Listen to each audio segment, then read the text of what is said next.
Assalamualaikum warahmatullahi wabarakatuh. Perkenalkan, saya Eliza Hani dengan NIM A1E1231112. Di sini saya akan menjelaskan beberapa materi terkait dasar-dasar pendidikan dalam keluarga. Berikut ini beberapa materi yang akan saya sampaikan. Materi yang pertama, pengertian, tujuan, fungsi, materi keluarga, tanggung jawab anggota keluarga, dan pola asuh. Yang kedua, kewajiban dan hak anggota keluarga dan komunikasi dalam keluarga. Yang ketiga, konsep pembinaan keluarga sehat dan bahagia.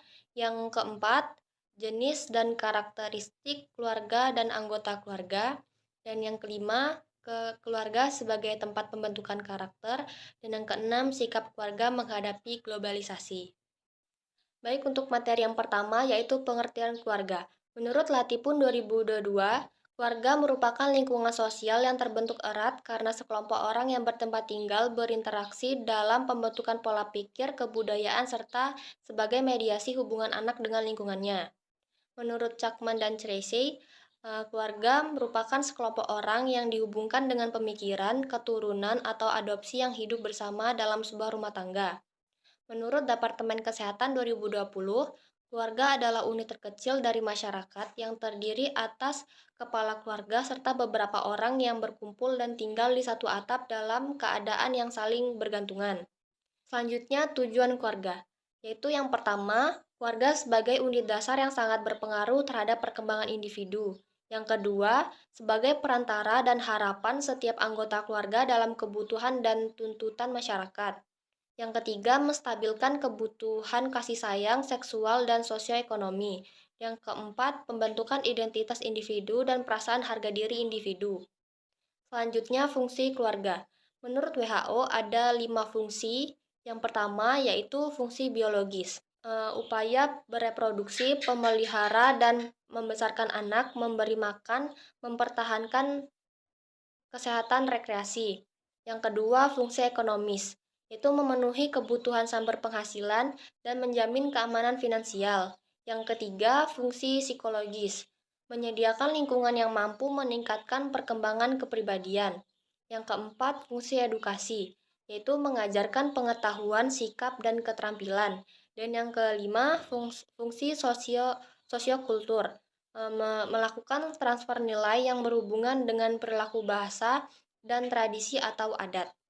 Sedangkan menurut Friedman ada 6 fungsi, yaitu fungsi yang pertama, fungsi afektif, yaitu perlindungan psikologis, interaksi, rasa aman, mendewasakan dan mengenal identitas individu. Yang kedua, fungsi sosialisasi peran, itu sasaran untuk kontak sosial di luar atau di dalam rumah. Yang ketiga, fungsi reproduksi, itu menjamin kelangsungan generasi dan kelangsungan masyarakat. Yang keempat, fungsi kebutuhan fisik, untuk memenuhi pemenuhan sandang, pangan, papan, dan keperawatan kesehatan. Yang kelima, fungsi ekonomi, untuk memenuhi sumber dana, pengalokasian, dan pengaturan keseimbangan dana. Dan yang keenam, fungsi pengontrol atau pengatur, memberikan pendidikan dan norma-norma. Selanjutnya, tanggung jawab orang tua. Menurut Undang-Undang Nomor 1 Tahun 1974 tentang perkawinan dalam pasal 45 disebutkan, yang pertama, kedua orang tua wajib memelihara dan mendidik anak-anak mereka sebaik-baiknya. Yang kedua, kewajiban orang tua yang dimaksud dalam ayat 1 pasal 1 berlaku sampai anak itu kawin atau berdiri sendiri. Kewajiban berlaku meskipun perkawinan antara keduanya putus. Menurut Nizam 2005, yakni memikul tanggung jawab kewajiban untuk mengasuh memelihara anak-anak mereka, baik mengenai pertumbuhan fisik maupun perkembangan sosio-emosionalnya. Selanjutnya, pola asuh.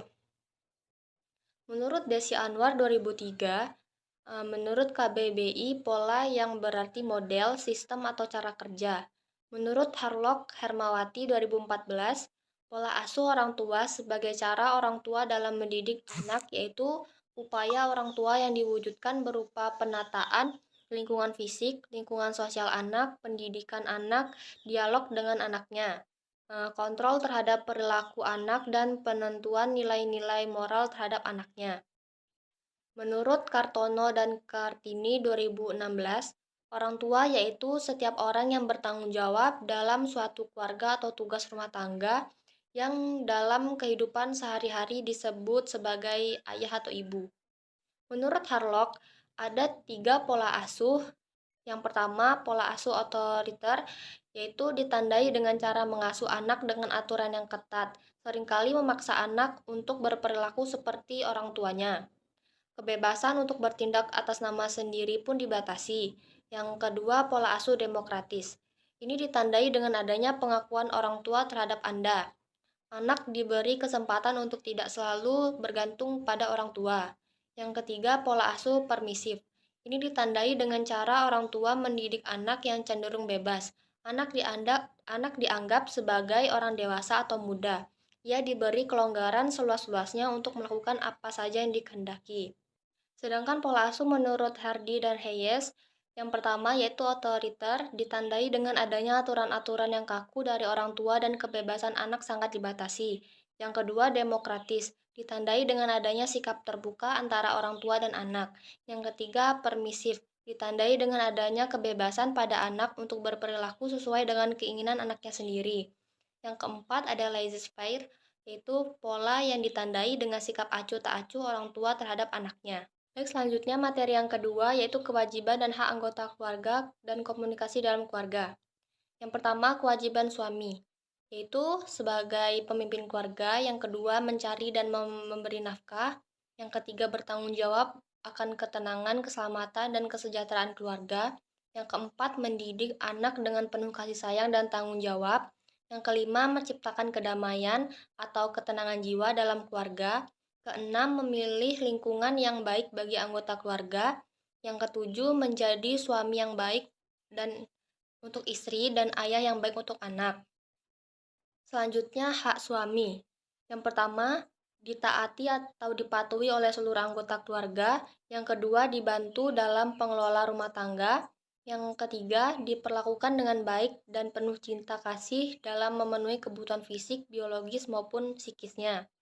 Yang keempat, citra dan nama baik oleh seluruh anggota keluarga. Dan selanjutnya, kewajiban istri atau ibu. Yang pertama, patuh dan taat pada suami sesuai norma agama dan susila. Yang kedua, memberi kasih sayang kepada seluruh anggota keluarga. Yang ketiga, mengatur dan mengurus rumah tangga. Yang keempat, merawat, mendidik, dan melatih anak-anak. Yang kelima, memelihara, menjaga kehormatan keluarga. Yang keenam, menjadi istri yang baik untuk suami dan ibu yang baik untuk anak. Selanjutnya, hak ibu atau istri. Yang pertama, mendapatkan nafkah yang baik dari hasil kerja suami yang baik. Yang kedua, mendapatkan pendidikan atau bimbingan. Yang ketiga, mendapat kasih sayang dari seluruh anggota keluarga. Yang keempat, mendapat perlindungan, keselamatan, dan ketentraman.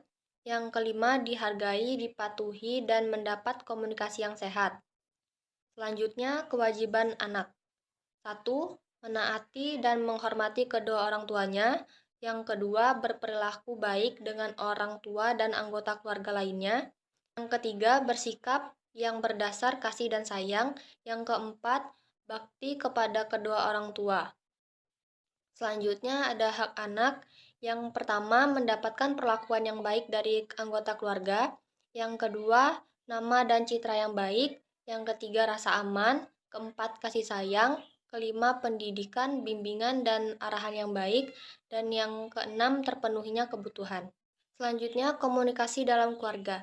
Ada 3 kata kunci dalam komunikasi. Yang pertama ada sender, yaitu komunikator.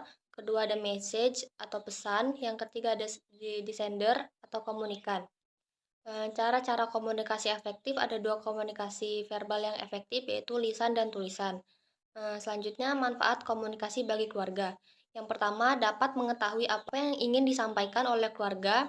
Yang kedua, menghindari dari salah sangka dan konflik. Yang ketiga, membawa keuntungan fisik maupun psikis. Yang keempat, hubungan kekeluargaan menjadi lebih erat. Selanjutnya, prinsip-prinsip komunikasi efektif. Yang pertama, fasih. Kedua, ringkas. Ketiga, mudah dipahami. Keempat, jujur. Dan yang kelima, menarik. Selanjutnya, komunikasi nonverbal yang efektif. Yang pertama, kontak mata. Kedua, ekspresi wajah. Yang ketiga, nada suara. Yang keempat, gerak tubuh. Dan yang kelima, postur. Selanjutnya, materi yang ketiga yaitu konsep pembinaan keluarga sehat dan bahagia. Pengertian sehat dan bahagia menurut WHO mengandung pengertian yaitu kondisi kesehatan ideal baik secara biologis, fisiologis, dan sosial. Hal ini juga tentunya akan membuat seseorang dapat melakukan aktivitas secara maksimal dan optimal. Sehat adalah keadaan sejahtera secara fisik, mental, dan sosial, bukan hanya sekedar tidak adanya penyakit maupun cacat. Selanjutnya pengertian keluarga dan bahagia. Menurut Reinser, keluarga adalah sebuah kelompok yang terdiri dari dua orang atau lebih yang masing-masing mempunyai hubungan kekerabatan yang terdiri dari bapak, ibu, kakak, kakek, dan nenek. Keluarga bahagia adalah keluarga yang suportif dan tidak membesarkan ego masing-masing. Jadi, keluarga adalah sekelompok sosial yang terdiri dari ayah, ibu, dan anak atau sanak saudara lainnya yang dihubungkan oleh ikatan darah atau perkawinan dan saling berinteraksi satu sama lain. Selanjutnya, cara mewujudkan keluarga sehat dan bahagia. Yang pertama, makan makanan yang bergizi. Seorang anggota keluarga yang sehat badan dan sehat jiwa adalah orang yang mengonsumsi makanan bergizi. Yang kedua, lingkungan bersih. Di samping badan dan jiwa yang sehat serta cukup makanan bergizi, seharusnya orang tersebut juga tinggal dan hidup di lingkungan yang bersih dan berpakaian bersih. Yang ketiga, tetapkan komitmen jujur sejak menikah. Yang keempat, jangan menutupi sesuatu atau bersikap terbuka. Yang kelima, buang jauh keinginan untuk berbohong. Yang keenam, memberikan cinta dan kasih sayang secara tulus. Yang ketujuh, memberikan pelayanan menyenangkan terbaik. Yang kedelapan, biasakan berpikir positif. Yang sembilan, tunjukkan rasa saling percaya. Selanjutnya, materi yang keempat, jenis dan karakteristik keluarga dan anggota keluarga. Jenis-jenis keluarga. Yang pertama ada keluarga inti. Keluarga yang terdiri dari suami istri dan anak. Yang kedua ada dedet family, keluarga yang terdiri dari suami istri atau tanpa anak, yang hidup bersama dalam satu rumah. Yang ketiga ada blended family, keluarga yang dibentuk oleh duda atau janda yang menikah kembali dan membesarkan anak dari perkawinan sebelumnya. Yang keempat ada the single adult atau living alone. Ini adalah keluarga yang terdiri dari orang dewasa yang hidup sendiri karena pilihannya atau perpisahan, seperti perceraian atau ditinggal mati. 5. Ada keluarga luas atau besar. Keluarga yang terdiri dari 3 generasi yang hidup bersama dalam satu rumah seperti yang disertai oleh paman, tante, orang tua atau kakek nenek, keponakan, dan lain-lain. Selanjutnya, karakteristik keluarga. Menurut R.M. Iver dan C.H. Peck, keluarga adalah hubungan batiniah melalui perkawinan. 1. Lembaga keluarga dibentuk secara disengaja dengan tujuan tertentu. Kedua, memiliki garis keturunan sesuai dengan norma yang berlaku. Ketiga, memiliki fungsi ekonomis dalam rangka mencapai kebutuhannya. Yang keempat, memiliki fungsi reproduksi untuk melanjutkan keturunan dan membesarkan anak. Yang kelima, mempunyai tempat tinggal bersama sebagai tempat berkumpulnya anggota keluarga. Selanjutnya, jenis-jenis anggota keluarga meliputi 1. Ayah, pria yang bertanggung jawab atas keluarga, memegang kekuasaan dalam keluarga dan bertindak sebagai pembina dan pendukung keluarga. Yang kedua, ibu, wanita yang memegang kekuasaan dalam keluarga, memelihara rumah tangga dan bertindak sebagai pengembang dan pendukung keluarga. Yang ketiga, anak-anak, orang yang berusia muda dan masih berwirausaha dalam keluarga, mempelajari dan menerima nilai-nilai dari keluarga dan bertindak sebagai pendukung keluarga. Yang keempat, anggota keluarga lainnya. Orang yang tidak terdefinisi dalam jenis keluarga yang mempelajari dan menerima nilai-nilai dari keluarga dan bertindak sebagai pendukung keluarga. Selanjutnya, karakteristik anggota keluarga meliputi 1. Memiliki nilai-nilai yang berperan dalam membentuk keluarga yang kaya dan berkualitas. 2. Memiliki sikap yang mendukung keluarga dan memberikan dukungan kepada anggota keluarga. Yang ketiga, memiliki perilaku yang mendukung keluarga dan memberikan dukungan kepada anggota keluarga. Yang keempat, memiliki nilai-nilai yang menjadikan keluarga menjadi tempat terpenting bagi perkembangan dan kehidupan anak. Yang kelima, memiliki nilai-nilai yang membuat keluarga menjadi sarana mendidik, membesarkan, memperkenalkan lingkungan, dan mengembangkan keterampilan anggota seluruhnya. Yang keenam, memiliki nilai-nilai yang menjadikan keluarga menjadi fondasi dan penopang eksistensi negara. Yang ketujuh, memiliki nilai-nilai yang menjadikan keluarga menjadi landasan dan pedoman seluruh anggota keluarga untuk mewujudkan keluarga yang kaya dan berkualitas. Selanjutnya, dinamika hubungan antara anggota keluarga merupakan interaksi atau hubungan individu dengan lingkungan sekitarnya sehingga dapat diterima dan menyesuaikan diri baik dalam lingkungan keluarga maupun kelompok sosial yang sama. Konflik dapat berupa perselisihan, adanya ketegangan, atau munculnya kesulitan-kesulitan lain di antara dua pihak atau lebih. 4 aspek dinamika keluarga, yaitu yang pertama, tiap anggota keluarga memiliki peran atau ide tentang dirinya sendiri dan biasa dikenal dengan harga diri. Yang kedua, tiap anggota keluarga memiliki cara tertentu untuk menyampaikan pendapat pikiran mereka yang dikenal dengan komunikasi. Yang ketiga, tiap keluarga memiliki aturan permainan yang mengatur bagaimana mereka seharusnya merasa dan bertindak yang berkembang sebagai sistem nilai keluarga. Yang keempat, tiap keluarga memiliki cara dalam berhubungan dengan orang luar dan institusi di luar keluarga yang dikenal dengan jalur kemasyarakatan. Selanjutnya, peran bimbingan dan konseling mendukung anggota keluarga. Bimbingan dan konseling keluarga adalah bantuan layanan yang diberikan konselor kepada ayah, ibu, maupun seanak famili untuk setiap anggota keluarga agar nantinya mereka dapat tumbuh menjadi pribadi yang baik dalam berkeluarga dan mampu mengatasi permasalahan-permasalahan hidup di dalam keluarga. Tujuan bimbingan dan konseling keluarga adalah agar tiap anggota mampu menjalankan tugas dan tanggung jawabnya dengan baik, menjalankan kewajiban peran dan kunci sebagai anggota keluarga, terciptanya hubungan keluarga yang harmonis. Selanjutnya, materi yang kelima yaitu keluarga sebagai tempat pembentukan karakter. Keluarga memiliki peranan penting dalam pembentukan karakter anak. Berikut ini beberapa perilaku dan nilai yang dapat diterapkan dalam keluarga untuk membentuk karakter anak. Yang pertama, internalisasi. Keluarga harus membantu anak untuk mengembangkan karakter yang baik seperti kepercayaan, kejujuran, keinsaf, dan kepedulian.